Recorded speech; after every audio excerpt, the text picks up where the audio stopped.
Good morning and good afternoon. Welcome to another episode of Before Coffee. We're here on Monday, and I hear a lot has happened over the weekend, as it always happens. Everyone gets excited on the weekends. Today on Before Coffee, death toll continues to climb as Israel pummels Gaza. Further evidence points to footprints in New Mexico being the oldest sign of humans in Americas. This is why Sweden might not join NATO after all. And we do the Monday spin of the Squeal of Fortune. The No Wash movement, the dirt on how to save the planet. Those stories and more. And today, which is National Kick Butt Day, with October 9th. 2023 on Before Coffee.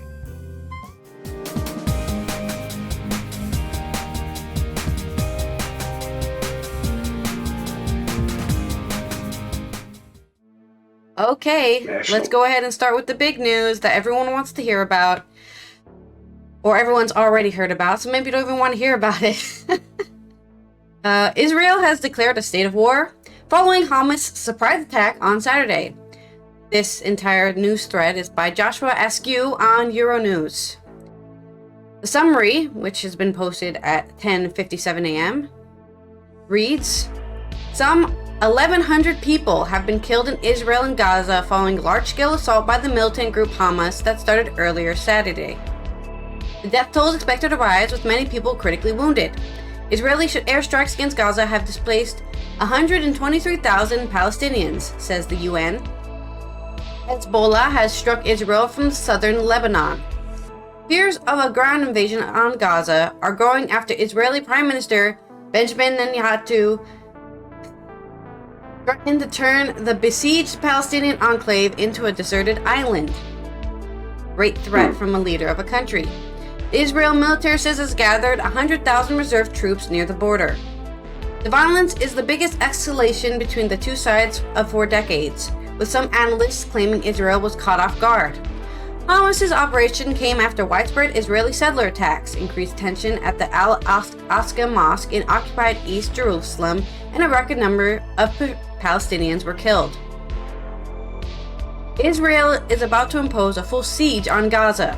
Israel Defense Minister Yoav Gallant said that Israel is imposing a full siege on Gaza. There's no electricity, there's no food, there's no water, there's no food, no gas, everything is closed. He told an Israeli newspaper. I'm gonna sneeze. Or I'm gonna feel the urge to sneeze, but I'll actually sneeze. Okay. I ordered a complete siege on Gaza. We are fighting human animals, and we act accordingly. Great language from the leader of the defense for Israel. Defense Minister Yoav Gallant is currently conducting a situation assessment of the IDF's Southern Command. Israel forces regain control of areas overrun by Hamas at 11:19. Israel military have taken control of communities near Gaza Strip that have been infiltrated by Hamas, according to an Israeli Defense Force spokesperson. We have total control of the community in southern Israel, said General Daniel Hagari during a televised press briefing after 3 days of vicious fighting. However, there could be terrorists still in the area. Bunch of pictures of explosions and gunfights are ongoing. Zelensky urges international community to unite against terrorism. Ukraine's president has said that the world must come together to fight terrorist organizations, linking the tactics used by Hamas in assault on Israel with those who used by Russia in Ukraine. Interestingly enough, I want to point out that Russia calls Ukraine terrorists. So we're just having a big old point the finger movement here, as everyone decides who's the bad guy based on their own political beliefs, as the world turns. He said Israel journalists in Ukraine who saw the aftermath of the atrocities in places like Bucha, where mass graves were discovered, were now seeing similar tactics in their home country. Speaking video link at NATO meeting in Copenhagen, Ukraine's number one said, thousands of missiles shooting people in cars, no one was spared. The terrorists themselves gave the world footage of their atrocities, and we're proud of that. They even tried to humiliate the dead. We saw all of this in Israel. We also saw that in Ukraine. Ukraine also was putting videos of its bombings, its drone footage, and killing people. But it's okay, because Ukraine did it, right?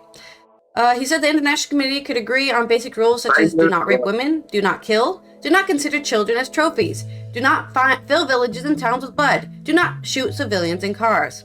Other observers point to what they see as a violent terror tactics by Israel.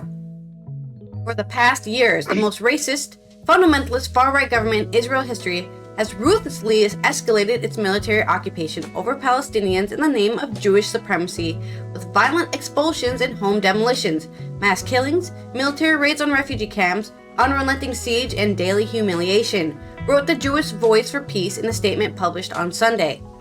The Israel government has suffocated Palestinians in Gaza under a draconian air, sea, and land military blockade, imprisoning and starving 2 million people and denying them medical aid, it added, claiming Israel routinely massacres Palestinians.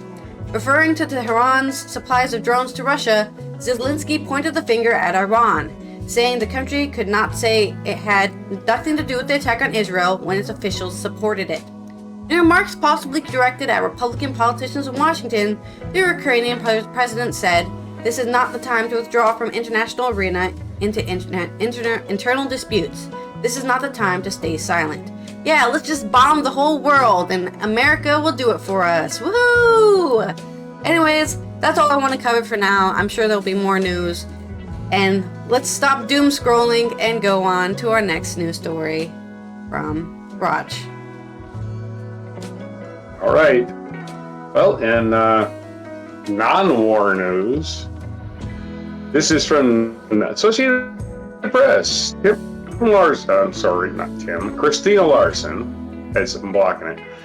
New research confirms that fossil human footprints in New Mexico are likely the oldest evidence of human presence in the Americas. A finding that we might have talked about this before. There's these footprints on White Sands National Monument that are permanent, basically. They've been there, look like they got there yesterday. Like somebody walked through the mud. They've been there as long as at least some white people have been here. New research confirms that fossil human footprints in North America are likely the oldest direct evidence of human presence in the Americas. Finding it upends what many archaeologists thought they knew about when our ancestors arrived in the New World. The footprints were discovered at the edge of the ancient lake bed in the White Sands National Park and date back to between 21,000 and 23,000 years ago, according to research published Thursday by the Journal of Science. The estimated age of the footprints was first reported in Science in 2021, but some researchers raised concerns about the dates. Questions focused on whether the seeds of aquatic plants used for the original dating may have absorbed ancient carbon from the lake, which could, in theory, throw off radiocarbon dating by thousands of years. The new study presents two additional lines of evidence for the older date range. Uses two entirely different materials found at the site, ancient conifer pollen and quartz grains. The reported age of the footprints challenges the once conventional wisdom that humans didn't reach the Americas until a few thousand years before the rising sea levels covered the Bering land bridge between Russia and Alaska, perhaps 15,000 years ago. This is a subject that has always been controversial because it's so significant. It's about how we understand the last chapter in the peopling of the world, said Thomas Urban, an archaeological scientist at Cornell University who was involved in the 2021 study, but not the new one. Thomas Stafford, an independent archaeological geologist in Albuquerque, New Mexico, who was not involved in the study, said he was a bit skeptical before now, but is convinced. If three totally different methods converge around a single age range, that's really significant, he said. The new study isolated about 75,000 grains of pure pollen from the same sedimentary layer that contained the footprints.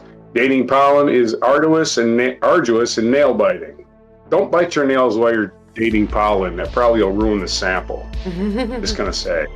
That's a figure of speech. Well, it's a nail-biting, said Catherine Springer, a research geologist at the United States Geological Survey and co-author of the new paper. Scientists believe radiocarbon dating of terrestrial plants is more accurate than dating aquatic plants. Don't be dating plants either, because I think there's some kind of subspecies law against that. Interspecies breeding is totally unallowed, so not date. Oh, I know what she means. But there needs to be a large enough sample size to analyze, she says. Researchers also studied accumulated damage in the crystal lattices of ancient quartz grains to produce the age estimate. Ancient footprints of any kind left by humans or megafauna like big cats and dire wolves can provide archaeologists with a snapshot of a moment in time, recording how people or animals walked or limped along or whether they crossed paths. Animal footprints have also been found at White Sands. While other archaeological sites in America point to similar date ranges, including pendants carved from a giant ground of sloth remains in Brazil, scientists still question whether such materials really indicate human presence. White Sands is unique because there is no question these footprints were left by people. It's not ambiguous, said Jennifer Raff, an anthropological geneticist at the University of Kansas, who was not involved in the study. That's your story. The first humans in North America were probably at least the first evidence, the oldest evidence, is probably in White Sands, New Mexico. At least now it's time for the Squeal of Fortune. So, okay, we are squealing. Let's spin that. Time to spill. No. Time to spin the Squeal of Fortune. Oh, Woo! And spinning noises. Okay. Do do do do do do do do. So you're gonna have to call me out. It's our favorite lawyer, Rudy Giuliani. The latest Rudy news. We all know who he is. We're just gonna give you the latest on his pathetic life. All right, your story. Okay, in more news coming out of Europe. This is about Sweden and how they might not end up joining NATO after all. This is by Dr. Gladden Papin, president of HIIA, on Euronews. His opinions expressed in these articles are those of the author and do not represent the editorial position of Euronews. There's a disclaimer, this is an opinion piece. Joining NATO is not like joining the Schengen zone. I can never say that word. I want to say it in Dutch, but it's not correct to say in Dutch. It is a commitment to shed blood for one another in event of an invasion, Dr. Gladden Papin writes. 15 months after Sweden was invited to join NATO, its ascension to Joint Defense Alliance is a clear inflection point. Until this summer, Sweden's ascension looked like a fait accompli, pending what everyone assumed would be an eventual pro forma approval by Hungary and Turkey. But as Ukraine's defensive efforts have run aground and attention has turned elsewhere, even in the most hawkish corners of the Western Alliance, the Swedish candidacy is firmly on the rocks. Is it worth asking why? In the weeks after Russian full-scale invasion of Ukraine in February 2022, fundamental assumptions about the structure of the Western Alliance were thrown out the window. Age-old policies of neutrality suddenly looked immoral, and pressure was duly brought on Sweden and Finland to step away from the sidelines and join NATO. During the spring of 2022, Swedes themselves expressed concern at the rapid shedding of their historical neutrality. Yet, international frustration is currently directed at Turkey and Hungary for not yet ratifying Sweden's accession. Hungary and Turkey aren't stalling arbitrarily. The core problem with Sweden's accession is that treating it as inevitable expansions that undermine trust within the alliance. Resolving potential points of dispute prior to expansion is essential for a defensive alliance. Joining NATO is not like joining the Schengen zone. It is a commitment to shed blood for one another in the event of an invasion. Unlike a mere security alliance where military norms and methods are harmonized, a mutual defense alliance demands a far higher level of commitment. Joining NATO is not like, we already said that, risks that need to be resolved beforehand. In the days after Russia's invasion of Ukraine, NATO's senior members and international influencers decided to push for its expansion on an expedited basis, sidestepping the typical NATO procedures. But when diplomats describe Hungary's hesitation about ratifying Sweden as an annoying sideshow, they stir bad blood, which does not contribute to the strengthening of the defensive alliance. While Hungary and Turkey have agreed to NATO's expansion at a political and diplomatic level, a decision ultimately rests within the parliaments of both countries. There are other reasons that Sweden's ascension has stalled as well. In recent months, Sweden has been undergoing a series of violent public incidents surrounding the burning of the Quran that have angered Turkey and prompted disappointment from the Hungarian Foreign Ministry as well. Just recently, Sweden's police chief Anders Thornberg noted that the country had experienced an unprecedented wave of violence. NATO's founding documents imply that internal stability and security, as well as mutual compatibility, are preconditions for the ascension, and internal strife shouldn't be imported into NATO, says Turkey. Just saying. Turkey isn't exactly well known for stability and no internal strife. According to Article 4, parties that treaty will consult together whenever, in the opinion of any of them, the territorial integrity of political independence of security of any of the parties is threatened. Allowing a new member to join NATO while it undergoes internal turmoil or is in political tension with an existing member brings with it obvious risks that should be resolved beforehand. Some level of cultural compatibility is also assumed by ascension. Article 2 of the North Atlantic Treaty insists that the further development of peaceful and friendly international relationships among the parties results from the treaty, but both Hungary and Turkey have complaints on these grounds. In April, Sweden joined the European Commission's case against Hungary at the European Court of Justice, part of the EU-level actions that are holding up billions of euros funds to which Hungary is otherwise entitled. As a diplomatic strategy for paving the way to ascension, decisions like these are strange, to say the least. Second, state educational programming in Sweden has characterized Hungary as a backsliding democracy, drawing outrage from Hungarian parliamentaries. While some sought to poo-poo the anti-Hungarian educational material, noting that it was several years old, these issues are precisely the type that should be sorted out prior to ascension. Instead of engaging in careful diplomatic cultivation of Hungary, Sweden has assumed that Budapest will follow Ankara and hence does not require much direct attention. Such an approach is hardly a good preparation for a defensive alliance. Similarly, the important part of Turkey's international image is a guarding of Islamic culture and civilization. The periodic burning of the Quran that occurred in Sweden are not only offensive to Turkey, but indicate the presence of a difficult internal situation. Although Hungary comes from a different cultural background, it enjoys good relationships with Turkey and is able to understand the perspective that has caused Ankara to take cautious approach towards the Swedish ascension. Currently, it is an open question whether these matters can be resolved in a manner satisfactory to Turkey, as well as to the parliamentary representative of Hungary's voters. From a security standpoint, the urgency of early days of the war has also faded. With Russia bogged down in Ukraine, it is not going to be launching incursions into NATO territory anytime soon, and claims about Russia's imperial ambitions seem hardly credible. Arguments for NATO's expansion now have to be made in a more specific and strategic and not broad-brush manner. Sweden's ascension is to hold precisely because Turkey and Hungary understood the nature of the alliance and want to proceed only when the diplomatic, strategic, and political elements have been fully resolved. The larger reason, then, is that Sweden's ascension to NATO no longer looks like an urgent military imperative for key NATO members. Sweden's military contribution to NATO would be rather slender, and the scenarios for mutual defense are likelier to involve committing American troops to protect Sweden than vice versa.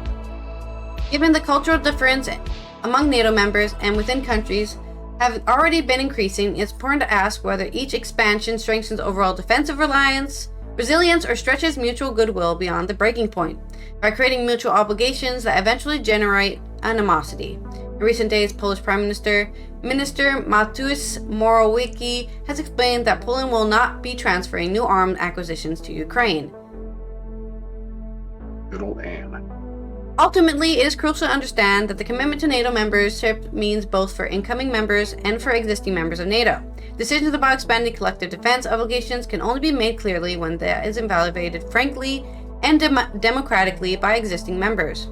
With the Russia Spring 2022 now fading in memory, the opportunity for cooler heads to ask questions has now arisen, especially since it's cold outside.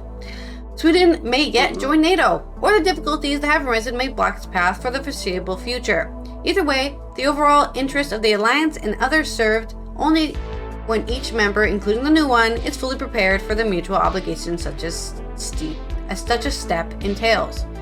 Dr. Glennon Poppin is president of the Hungarian Institute of International Affairs, HIIA, Since 2021, he's been living in Hungary and has been a senior guest lecturer at Matthias Corvinus Collegium. At Euronews, we believe in this matter. So, there you go. There's your little point of view from a Hungarian professor who's also the president of the HIIA and what they think about Sweden joining NATO. On to your story. Sweden allows people to freely express themselves so they can't join NATO. Is that what their theory is? No, you didn't listen to that. You didn't listen at all. They were burning religious books, which in most countries is considered not good. Doesn't matter what book it is. Burning books isn't considered a good thing to happen. And they were burning a religious book. So they insulted an entire religion. The government was doing it, or some protesters were doing it? We've talked about it before. I believe it was some protesters doing it, and Sweden let it happen, and they didn't. And they didn't see it as a threat at all. So I'm just saying that's what they're saying. Yeah. That's what they're saying. They don't like that Sweden didn't punish the people for burning what is the Islamic Bible.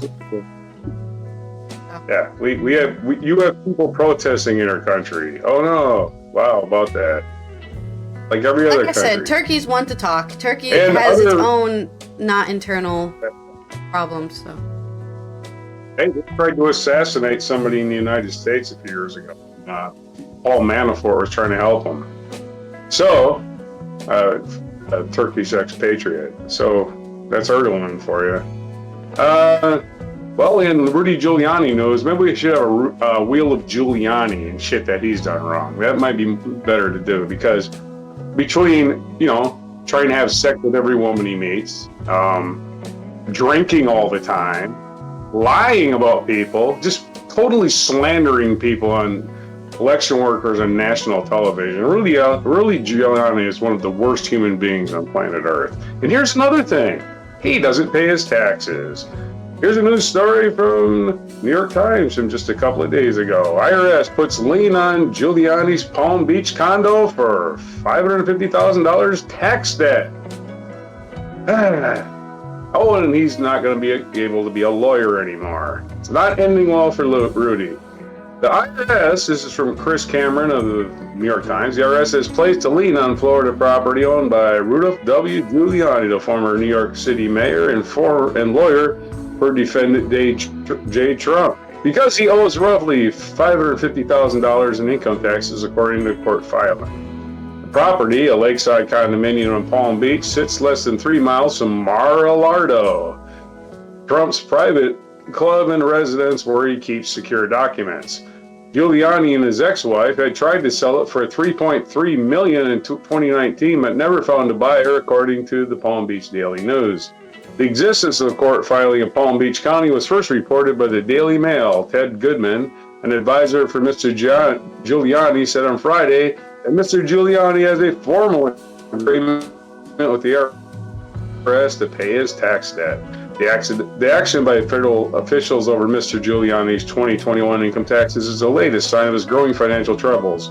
You'd think his rich buddy Trump would just give him some money. Doesn't he just have money laying around? His entangled numerous legal battles has been racking up bills for his defense and criminal investigations, private lawsuits, and legal disciplinary proceedings stemming from his bid to keep Mr. Trump in office after the 2020 election. He faces a racketeering charge, among others, in Georgia for his role in that effort, as well as a defamation case brought by 2 election workers in the state. In July, Giuliani put his Upper East Side apartment in New York City up for sale for $6.5 million. His lawyer, Adam Katz, said in the time that his client was close to broke. At one point in August, Mr. Giuliani was said to owe nearly $3 million in legal expenses. Mr. Robert J. Costello, once a protege of Mr. Giuliani, is suing him for unpaid legal fees. And last week, Hunter Biden sued Mr. Giuliani for his role in spreading personal information about Mr. Biden. Mr. Giuliani has repeatedly asked Trump to pay him millions of dollars he believes he is owed for his role in his effort to keep Trump in office. Well, you're not getting paid. I got this for you. Trump doesn't pay. He doesn't pay. He just doesn't pay. He's a cheap bastard. After After entreaties from people close to Mr. Giuliani for a financial lifeline, Mr. Trump hosted a $100,000 per person fundraiser in his Club at Bedminster last month, aid the former mayor. There you go. Trump held a fundraiser for him because Trump doesn't have any money either. He's faking it the whole damn time. I mean, seriously, Trump does nothing but pay lawyers and get lawyers in trouble. MAGA, making attorneys get attorneys. Your story. Okay. In culture news, are you using a lot of water to wash your clothes? Well, the no wash movement has a solution for you, though you might not like it so much. Featured is a picture of women wearing thongs and barely any clothes sitting on top of washing machines. I'm not sure why, but I'm sure it'll explain why this picture is here. This is from Phoebe Lenar on Euronews Culture. Initiated by fashion designer Stella McCarthy and made popular by social media platform TikTok, the no wash movement aims to save money and the planet. Culturally, however, it could cause a stink. Oh no, people smell! At least we'll still have a planet. Yeah, but you smell bad. Oh, well, at least I'm still alive. With more than 50 million views on TikTok, the no wash movement has recently gained in popularity. It was originally brought to light by British fashion designer Stella McCarthy. She told the Observer newspaper, basically in life, rule of thumb, if you don't absolutely have to clean anything, don't clean it. The trend calls for people to wash their clothes and hair less or even not at all, and aims to address concerns over global warming. Carbon-intensive detergents have a negative impact on the environment, and the same goes for quantities and use of water in bathing. But this isn't all. Washing machines use up to 17% of total water consumption, and with expenses increasing due to cost of living crisis, this has a negative impact on household bills. Put simply, no wash is also a good way to save money. Out of habit, a large number of people wash their clothes after every wear, but is that necessary? I don't believe that. I'm sorry. I'm going to be a disgusting, gross person here, but even during high school, I was like wearing pants multiple times. Unless I had like a period problem in my pants, I was wearing my pants multiple times a week, not just once a week and then washing it, okay? So I don't believe for a second the large number, maybe a large number, but majority of people, I think, rewear the same clothes. They're like, did I wear this shirt already? I don't remember. And then they smell it and they put it on. That's a Marine Corps. I wore the same cami bottoms all week. There you go. I wore the same like dress blouse every day for like a year because I'd take it off when I got to work, and I'd have a t-shirt on. As long as I can get a ketchup stain on it. Yeah. Exactly. Mainly it's a question of hygiene and how we feel when we aren't wearing clean clothes. Sweat is usually the main culprit when it comes to throwing things in the wash. For most people, the daily routine of work in an office is likely to break you out in a sweat, which is exactly what you're talking about. You don't even sweat. Why the hell do I need to wash this? This means clothes can go on for a few years without smelling bad, and it's also possible to make changes to clothes we wear to include more breathable fabrics such as cotton, or include wools known for natural self-cleaning and odorless properties. Wools, linens, Rule of thumb, less synthetic clothes. Going back to McCarthy's rule of thumb, where you live is a key factor in how easy it is to follow the trend. If you live in a hot country, sweating is hard to avoid, and wool is definitely not the best option. A better solution than a no-wash policy is to commit to a cold and limited washes. Plus, it's said washing clothes less frequently is actually better for durability of garment, helping them last longer. Another plus for the environment. I also want to add to this thing, because it was a really short article, that the reason we wash ourselves and clothes isn't because we smell, it's because of things like lice and bugs. Right? Originally, that was the big reason why getting clean was important, because we were spreading disease. Famously, the plague was not caused by rats, it was caused by the fleas that sat on rats. And because nobody was bathing... Because nobody was bathing, nobody was killing those fleas that were living on you, and you were just spreading the plague everywhere. So that's why we bathe. This day in the modern era, okay, people aren't that dirty. We have sewer systems. Nobody is rolling around in, cow shit all day. We have tractors for that. You don't have to do it with your hands anymore. So there's nothing. The only place you're getting spread disease is from viruses and your own bacteria when you don't wash your hands. Now, this person's not arguing don't wash your hands. They're just saying don't wash your entire body every day and give yourself early onset eczema, which is what happens to me. I know a lot of people out there, especially people of color, for sure, are very, very against this movement. They call it a white people movement right now, not taking a shower every day. And I think that has to come from a deeper spot of traditionally, or historically I should say, people of color being seen as dirty. So they have to wash themselves to like make up for the fact that they're not dirty people just because they have melanin. And now that's been so ingrained in their culture, they believe that they have to take baths every day. Otherwise they'll be called dirty. So it's all cultural is what I'm saying. The thing about washing your clothes. Washing your clothes every day, it's like, or washing your clothes all the time. You're really washing your clothes. You're throwing your clothes in with some other clothes that have dirt on them, and they just sit in the same water, and you're just transferring the dirt from some clothes to the other clothes, and a lot of it gets washed away, but a lot of it just stays in the clothes and gets transferred to other clothes. That's really what's happening. You're mingling your clothes with other clothes, and they get to share their dirt for a little while. I mean, and a lot of it gets rinsed away. I don't know the history of detergent, but I believe detergent is supposed to be catching the dirt and then disposing of it. Yeah.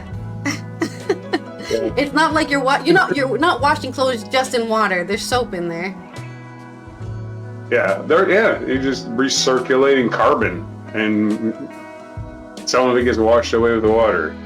All right, this day in history. And we find it again. This day in history, October 9th, was Mary Tudor, sister of King Henry VIII, became the third wife of King Louis VII of France. So, big old wedding there. 1635, Roger Williams was banished from Massachusetts Bay Colony, and as a result, he later founded the colony of Rhode Island. So if you ever wonder where Rhode Island came from, that guy started it. And in 1888, built between 1844 and 1848 and 1884, God, it's a lot of numbers, and dedicated in 1885, the Washington Monument was open to the public in 1888. I could have just told me that instead of giving me those details. 1936, the Boulder Dam, later called the Hoover Dam, on the Arizona-Nevada border, began generating electricity. The first time. In 1982, Anna Freud, psychoanalyst, author, and daughter of Sigmund Freud, died in London. In 1990, David Souter took his seat as U.S. Supreme Court Associate Justice. In 1997, Italian playwright Dario Fo was awarded the Nobel Prize for Literature. In 2001, on this date, the United Service Organizations appointed entertainer Wayne Newton as an official celebrity frontman, replacing Bob Hope, who had served in a capacity since the early 1950s.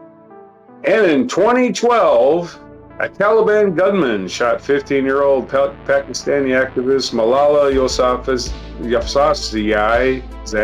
Malala. We know her as a vocal opponent of the ultra-conservative group's prohibition on the education of girls. Despite being struck in the head, she survived the assassination attempt and became a worldwide celebrity. This day, a featured event. This is the first Afghan presidential election. Yes, on this day, 2004, the first time in Afghanistan history, voters went to the polls to choose a president, selecting Hamid Karzai, who had served as the interim president after the fall of the Taliban regime in 2001. Also featured biography, October 9th, 1757 was the birthday of Charles X, King of France. Yes, they loved naming their kings Charles in France. They had a bunch of them, man. Charles and Louis. They never ran out of those. And this day, birthdays, Steve McQueen, British director, screenwriter, and author, was born on this day in 1969. Not the actor Steve McQueen, because he was definitely not born in 1969. He's already in The Great Escape, like in 1962. So I know it's a different guy. PJ Harvey, British singer, songwriter, and guitarist, born this day in 1969. David Cameron, Prime Minister of the United Kingdom, was born in 1966. Jackson Browne, American musician, was born in 1948. And John Lennon, it's John Lennon's birthday. He was born in 1940, so John Lennon turns 83 today.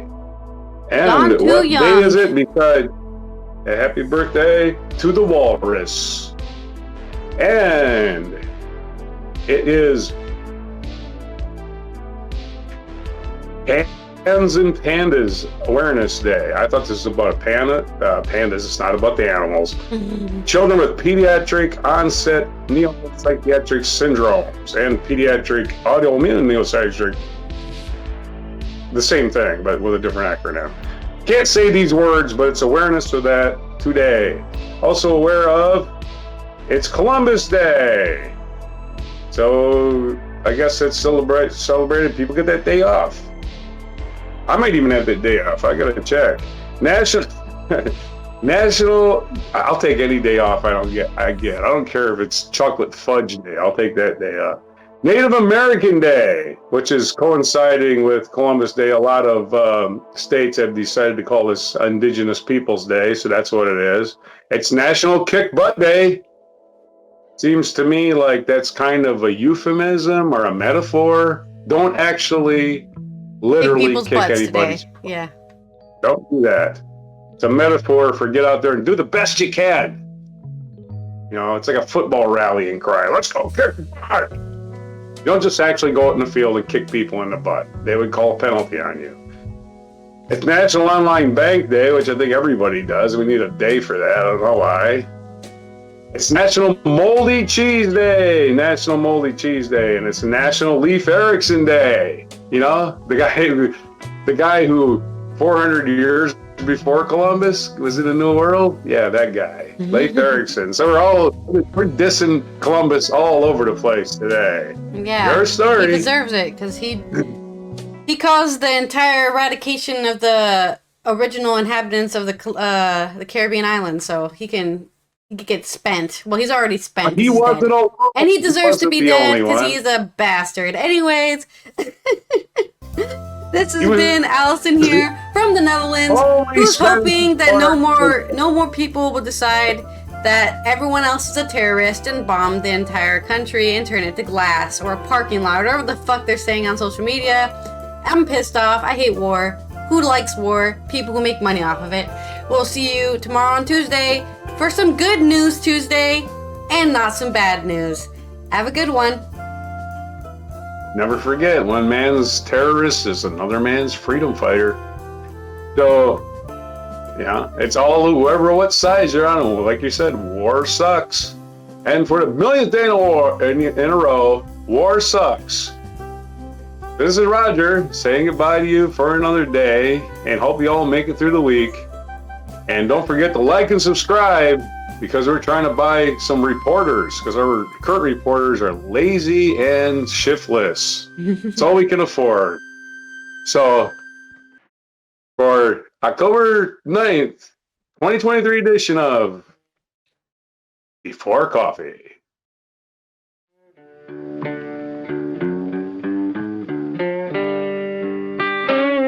Be sure to hit the like, subscribe, and notify buttons, and follow our other channels, Toxic Alley, History of Gravy, and Scratchy Old Records.